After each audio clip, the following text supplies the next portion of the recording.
प्रिय विद्यार्थियों, सभी को नमस्ते।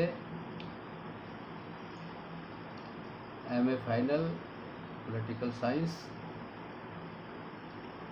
Paper 6 Indian government and politics, भारतीय शासन एवं राजनीति।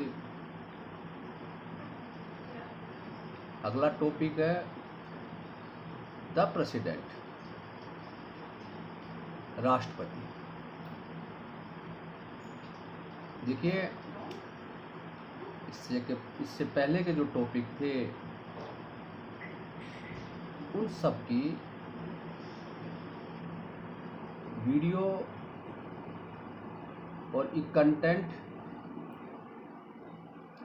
आप सभी को भेज दिए और सभी विद्यार्थी इनके आधार पर अपना अध्ययन जारी रखें। जो असेसमेंट वर्क दिया है उस कार्य को भी करें। जब महाविद्यालय खुलेंगे पुनः तो उन सब को देखा जाएगा। आज का जो टॉपिक है राष्ट्रपति, इसके बारे में अध्ययन करेंगे। भारतीय संविधान में कहा गया है कि भारत का एक राष्ट्रपति होगा। संघ की कार्यपालिका शक्ति राष्ट्रपति में निहित होगी और उसका प्रयोग स्वयं अथवा अधीनस्थ पदाधिकारियों द्वारा करेगा। भारत में संसदीय शासन प्रणाली को अपनाया गया है और संसदीय शासन प्रणाली में राष्ट्रपति कार्यपालिका का सर्वोच्च प्रधान होता है और मंत्रिमंडल वास्तविक कार्यकारी। भारत के राष्ट्रपति के संबंध में अनुच्छेद 52 में कहा गया है कि भारत का एक राष्ट्रपति होगा और अनुच्छेद 53 में कहा गया है कि कार्यपालिका शक्ति राष्ट्रपति में निहित होगी तथा इसका प्रयोग संविधान के अनुसार स्वयं अथवा अधीनस्थ अधिकारियों द्वारा करेगा। संविधान के अध्याय 5 में अनुच्छेद 52 से 62 तक राष्ट्रपति की पदस्थिति, निर्वाचन प्रक्रिया और पदावधि का वर्णन किया गया है। भारतीय संविधान में राष्ट्रपति की स्थिति पर टिप्पणी करते हुए डॉक्टर भीमराव अंबेडकर ने कहा है, भारतीय संविधान में राष्ट्रपति की वही स्थिति है जो ब्रिटिश संविधान में सम्राट की है। वह राज्य का प्रधान है, राष्ट्र का प्रतिनिधित्व करता है, राष्ट्र का प्रतीक है एवं प्रशासन में उसका स्थान औपचारिक प्रधान है। राष्ट्रपति का निर्वाचन पढ़ने से पहले एक प्रस्तावना के रूप में आपको बताया आर्टिकल 52 और आर्टिकल 53, आर्टिकल 52 से 62 तक राष्ट्रपति की पदस्थिति, उसकी निर्वाचन प्रक्रिया और पदावधि का विस्तृत वर्णन किया गया है। अब आज हम भारत के राष्ट्रपति का निर्वाचन, इलेक्शन ऑफ प्रेसिडेंट, राष्ट्रपति का निर्वाचन कैसे होता है, निर्वाचन की क्या प्रक्रिया है। देखिए, भारत के संविधान में भारत को एक सामाजिक, धर्मनिरपेक्ष और लोकतांत्रिक गणराज्य घोषित किया गया है। देश के गणतांत्रिक रूप को सुरक्षित बनाए रखने के लिए उद्देश्य से संविधान में एक लोकतांत्रिक चुनाव प्रणाली की रचना की गई है। इस निर्वाचन प्रक्रिया में सबसे पहले हम पढ़ेंगे राष्ट्रपति पद की योग्यता। क्या क्या क्वालिफिकेशंस है राष्ट्रपति पद के लिए।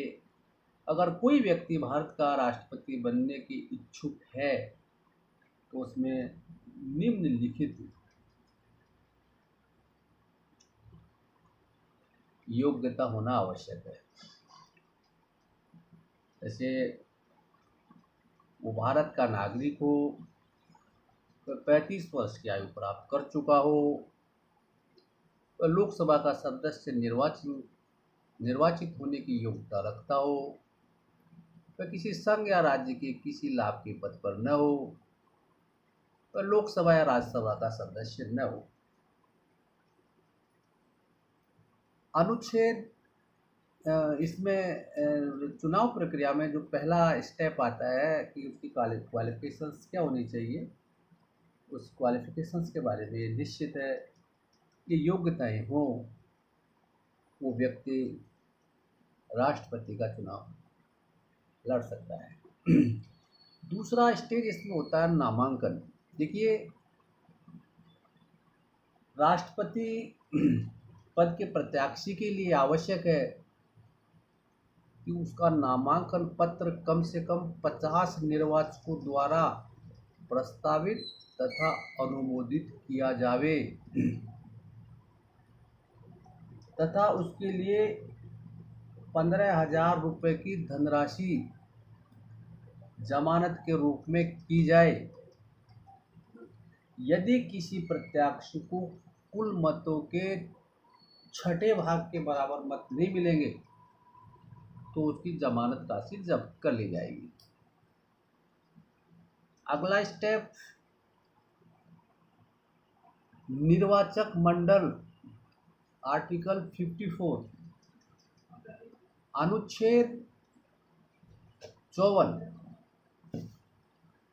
के अनुसार राष्ट्रपति का निर्वाचन ऐसे निर्वाचक मंडल के द्वारा किया जाएगा जिसमें संसद के दोनों सदनों के निर्वाचित सदस्य, लोकसभा और राज्यसभा तथा राज्यों की विधानसभाओं के निर्वाचित सदस्य शामिल होंगे। देखिए, इससे पहले हम ये स्पष्ट करेंगे कि भारतीय राष्ट्रपति का चुनाव अप्रत्यक्ष रूप से होता है। राष्ट्रपति के निर्वाचन के लिए आनुपातिक प्रतिनिधित्व की एकल संक्रमणीय मत पद्धति को अपनाया गया है। आर्टिकल 54 के अनुसार राष्ट्रपति का निर्वाचन एक निर्वाचक मंडल के द्वारा होगा। इसमें संसद के दोनों सदनों के निर्वाचित सदस्य होंगे, जैसे मैंने भी बताया था आपको, लोकसभा और राज्यसभा। राज्य विधानसभाओं के निर्वाचित सदस्य इसमें शामिल होंगे। मनोनीत और राज्य विधान परिषदों के सदस्य निर्वाचन में शामिल नहीं किए जाते हैं। 71वें संविधान संशोधन द्वारा ये व्यवस्था की गई है कि 2 संघ राज्य क्षेत्र पांडिचेरी और दिल्ली की विधानसभाओं के सदस्य राष्ट्रपति के निर्वाचक मंडल में शामिल होंगे।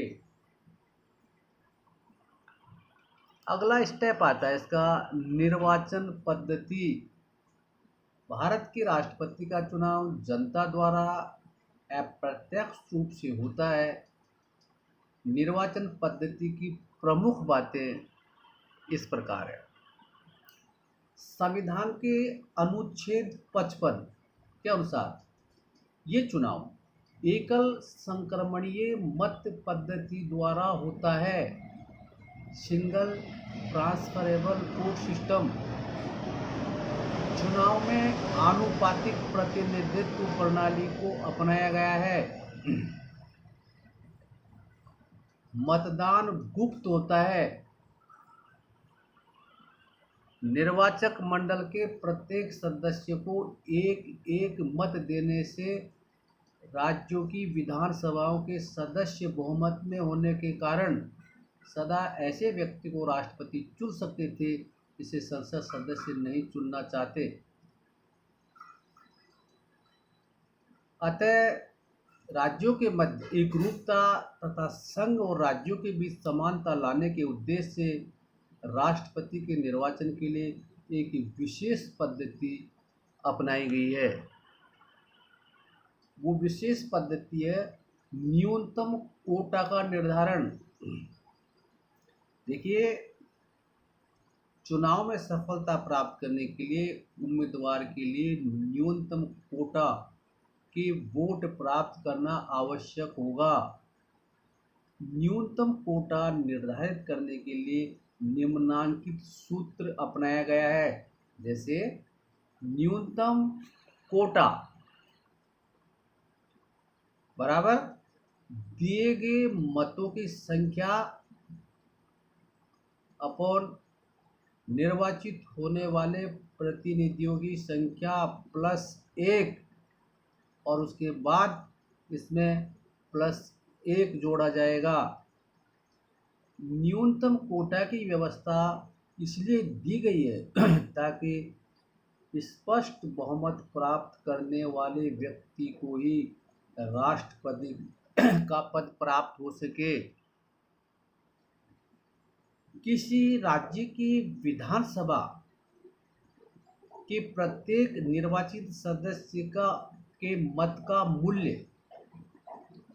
देखिए, किसी राज्य की जनसंख्या में उस राज्य की विधानसभा के सभी सदस्यों की संख्या में भाग देते हैं और जो भागफल आता है उसको फिर से 1000 का भाग दिया जाता है। इस प्रकार जो भागफल आता है उतने ही मत देने का उस राज्य की विधानसभा के प्रत्येक निर्वाचित सदस्य का अधिकार होगा। इसको फार्मूले के रूप में निम्न प्रकार से रखा गया है। जैसे राज्य की कुल जनसंख्या अपॉन राज्य विधानसभा के कुल निर्वाचित सदस्यों की संख्या भाग 1000। देखिए, इस फार्मूले के आधार पर प्रत्येक राज्य के विधानसभा के सदस्यों की संख्या के मत के मूल्य को निर्धारित किया गया है। उसके बाद संसद के प्रत्येक सदन के प्रत्येक निर्वाचित सदस्य के मत की संख्या, संसद के प्रत्येक निर्वाचित सदस्य के मत का मूल्य निश्चित करने के लिए सब राज्यों की विधानसभाओं के निर्वाचित सदस्यों के कुल मतों की संख्या में संसद के दोनों सभाओं के निर्वाचित सदस्यों की संख्या में भाग दे दिया जाता है। जो योगफल आएगा उसमें आधे से अधिक भिन्न को 1 गिना जाएगा तथा भिन्नों की अपेक्षा की जाएगी। उसका जो फॉर्मूला है वो इस प्रकार है: समस्त राज्यों और संघीय क्षेत्रों की विधानसभाओं के समस्त सदस्यों को प्राप्त मतों की संख्याओं का योग अपॉन संसद के दोनों सदनों के निर्वाचित सदस्यों की संख्या।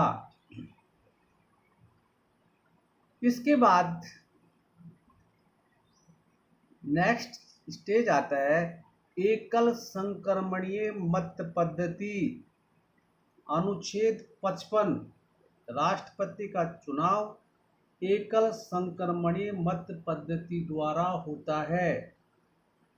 उदाहरण के लिए, यदि राष्ट्रपति पद के लिए 4 प्रत्याशी हैं तो प्रत्येक निर्वाचक अपने मत पत्र में प्रत्याशियों के नाम के आगे 1, 2, 3, 4 चिन्ह लगाकर अपनी पसंद वरीयता में प्रकट करेगा। प्रथम वरीयता की गणना में अगर किसी एक प्रत्याशी को अन्य सभी प्रत्याशियों को मिले कुल मतों से अधिक मत प्राप्त हो जाते हैं तो उसको निर्वाचित घोषित कर दिया जाएगा। देखिए, ये सारणी बनाई है, ये टेबल बनाई है। इसमें 4 उम्मीदवार हैं, 1 2 3 4 क्रम संख्या है और उम्मीदवारों का नाम ABCD है, 4 कैंडिडेट्स हैं और मतों की वरीयता जैसे एक वोटर आया, उसने ये कैंडिडेट को फर्स्ट वरीयता दी है और डी को सेकंड वरीयता दी है और बी को थर्ड और सी को फोर्थ। इस प्रकार से प्रथम वरीयता मतगणना के उम्मीदवार को न्यूनतम कोटे के बराबर या उससे अधिक मत प्राप्त हो जाते हैं तो उसको निर्वाचित घोषित कर दिया जाता है। अगर किसी प्रत्याशी को प्रथम गणना में निर्वाचित कोटा प्राप्त नहीं होता है, न्यूनतम कोटा प्राप्त नहीं होता है और न्यूनतम मत प्राप्त करने वाले सबसे कम कैंडिडेट उम्मीदवार को उस दौड़ से निकाल दिया जाता है और इस अंतिम प्रत्याशी के मतों को द्वितीय वरीयता में पड़े मतों के अनुसार अन्य प्रत्याशियों में विभाजित कर दिया जाता है। अगर फिर भी किसी प्रत्याशी को स्पष्ट बहुमत प्राप्त नहीं होता है तो पुनः न्यूनतम मत प्राप्त करने वाले प्रत्याशी को उम्मीदवारी से निकाल दिया जाता है और इसके भी द्वितीय पसंदगी के मतों को अन्य शेष प्रत्याशियों में विभाजित कर दिया जाता है। इस प्रकार अधिकतम मत प्राप्त करने वाले प्रत्याशी को विजय घोषित कर दिया जाता है। एग्जाम्पल 1969 में 5वें राष्ट्रपति के निर्वाचन में श्री वीवी गिरी को द्वितीय वरीयता में निर्धारित कोटे से अधिक मत प्राप्त होने पर ही उनको निर्वाचित घोषित किया गया था। भारत के संविधान में इस निर्वाचन प्रणाली की कुछ आलोचनाएं दी गई हैं जो इस प्रकार है। अनेक विद्वानों ने अनेक आधारों पर भारत के राष्ट्रपति की निर्वाचन प्रणाली की आलोचनाएं की हैं जो इस प्रकार है।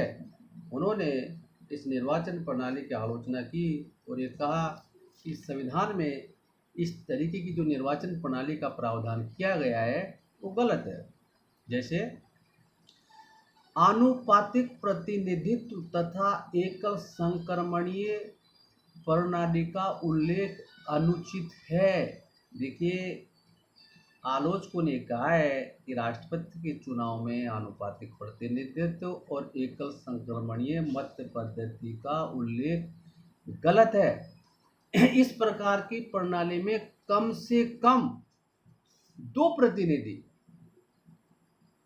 का चुना जाना अनिवार्य होता है, परंतु भारत का राष्ट्रपति सिर्फ एक ही व्यक्ति होता है और कुछ विद्वान इसे आनुपातिक कहने के स्थान पर वरीयता मत प्रणाली कहना अधिक पसंद करते हैं क्योंकि उनका मत है कि राष्ट्रपति के निर्वाचन में मूल उद्देश्य आनुपातिक प्रतिनिधित्व प्राप्त करना नहीं बल्कि राष्ट्रपति को कोटे में निर्धारित वोट प्राप्त करना होता है। जटिल विधि है ये। संविधान में कुछ संविधान वेताओं ने या विधि विशेषज्ञों ने कहा कि राष्ट्रपति के चुनाव की जो ये प्रणाली है, ये विधि है, ये अत्यधिक जटिल है और ऐसे आसानी से इसको समझना कठिन है। इसकी जटिलता के कारण राष्ट्रपति के चुनाव में काफ़ी मत अवैध हो जाते हैं।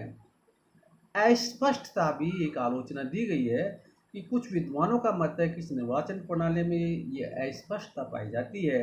यदि निर्वाचक मंडल के सदस्य अपनी दूसरी और अन्य वरीयताओं को अभियुक्त न करे तो ये प्रणाली साधारण बहुमत प्रणाली मात्र बनकर रह जाएगी और इस प्रणाली में उस समय अधिक कठिनाई हो सकती है जब राष्ट्रपति के लिए प्रत्याशी 2 से अधिक हो, लेकिन निर्वाचक मंडल के सदस्य केवल एक ही वरीयता अभिव्यक्त करे और किसी प्रत्याशी को निर्धारित कोटे के वोट प्राप्त न हो तो इसके बारे में स्पष्ट उल्लेख नहीं किया गया है।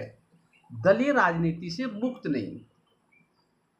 देखिए, संविधान निर्माता राष्ट्रपति को दलीय राजनीति से मुक्त रखना चाहते थे, लेकिन इस निर्वाचन प्रणाली को स्वीकार करते हुए उन्होंने आशा की थी, लेकिन व्यवहार में देखने को स्पष्ट होता है कि संविधान निर्माताओं की इच्छा पूर्ण नहीं हो सकी है। आज राष्ट्रपति का निर्वाचन उस दल की इच्छा पर निर्भर करता है जिसका केंद्र और राज्यों में बहुमत होता है। एक और आलोचना इसकी दी गई है कि निर्वाचक मंडल की स्थिति के संबंध में अस्पष्टता। लेमडक। निर्वाचक मंडल की स्थिति में क्या राष्ट्रपति का निर्वाचन संभव है? अगर अपूर्ण हो तो, निर्वाचक मंडल अपूर्ण हो तो क्या राष्ट्रपति का चुनाव संभव है? 11वीं संविधान संशोधन ने संविधान के अनुच्छेद 71 में खंड 4 जोड़कर एक व्यवस्था की है कि राष्ट्रपति या उपराष्ट्रपति के चुनाव की वैधता को इस आधार पर चुनौती नहीं दी जा सकती कि राष्ट्रपति या उपराष्ट्रपति चुनाव की वैधता को कि अनुच्छेद 54 और 55 में वर्णित निर्वाचक मंडल पूर्ण नहीं है, अर्थात निर्वाचक मंडल के सदस्यों में किसी कारण कुछ स्थान रिक्त हो सकते हैं। इसके बाद आगे इसके टर्म के बारे में बताया, राष्ट्रपति का कार्यकाल क्या है। अनुच्छेद 56 में राष्ट्रपति का कार्यकाल 5 वर्ष निश्चित किया गया है। राष्ट्रपति जिस दिन से अपना कार्यकाल संभाले उसी दिन से उनके कार्यकाल का प्रारंभ माना जाता है। राष्ट्रपति पद का उत्तराधिकार। यदि राष्ट्रपति की मृत्यु हो जाती है या स्वेच्छा से त्यागपत्र दे देता है या महाभियोग के द्वारा उसको हटा दिया जाता है या किसी कारणवश पद से रिक्त हो जाता है तो उपराष्ट्रपति कार्यकारी राष्ट्रपति का पद ग्रहण करता है और उसके पश्चात पद रिक्त होने से 6 महीने के अंदर नए राष्ट्रपति का चुनाव कर लिया जाता है। उन्मुक्तियाँ क्या है? राष्ट्रपति अपने कार्यों के लिए व्यक्तिगत रूप से उत्तरदायी नहीं होता है जब तक वह अपने पद पर है। न्यायालय में उस पर कोई मुकदमा नहीं चलाया जा सकता है। उपलब्धियां, भत्ते और पेंशन। अनुच्छेद 2017 तक सिर्फ राष्ट्रपति को 1.5 लाख रुपए मासिक वेतन मिलता था। 2017 में इसे बढ़ाकर 5 लाख रुपए प्रति महीने कर दिया गया है। इसके अलावा अन्य भत्ते, मुफ्त चिकित्सा व्यवस्था, आवास व उपचार जीवन भर मिलता रहता है। अन्य खर्चे भी उपलब्ध कराए जाते हैं। महाभियोग। अनुच्छेद 61 के अनुसार संविधान का उल्लंघन किए जाने पर संविधान में दी गई पद्धति के अनुसार राष्ट्रपति पर महाभियोग लगाकर उसके पद से हटाया जा सकता है। यह अधिकार संसद के दोनों सदनों को प्राप्त है। 1/4 सदस्यों के हस्ताक्षर होना आवश्यक है और 14 दिन बाद उस सदन द्वारा उस पर विचार किया जाएगा और यदि वह सदन 2/3 बहुमत से पास कर देता है तो वह दूसरे सदन में भेज दिया जाता है और दूसरा सदन भी अगर उसको 2/3 बहुमत से पास कर देता है तो भारत का राष्ट्रपति पदच्युत समझा जाता है। शपथ, अगली स्टेज, लास्ट। अपने पद ग्रहण से पूर्व राष्ट्रपति भारत के सर्वोच्च न्यायालय के न्यायाधीश के समक्ष ये शपथ लेता है कि मैं अमुक ईश्वर की शपथ लेता हूँ, सत्य निष्ठा से प्रतिज्ञा करता हूँ कि मैं श्रद्धापूर्वक भारत के राष्ट्रपति का कार्यपालन करूँगा तथा अपनी पूरी योग्यता से संविधान और विधि का परिरक्षण, संरक्षण और प्रतिरक्षण करूँगा और भारत की जनता की सेवा और कल्याण में रत रहूँगा। प्रिय विद्यार्थियों, ये भारत के राष्ट्रपति की चुनाव प्रक्रिया के बारे में हमने अध्ययन किया है।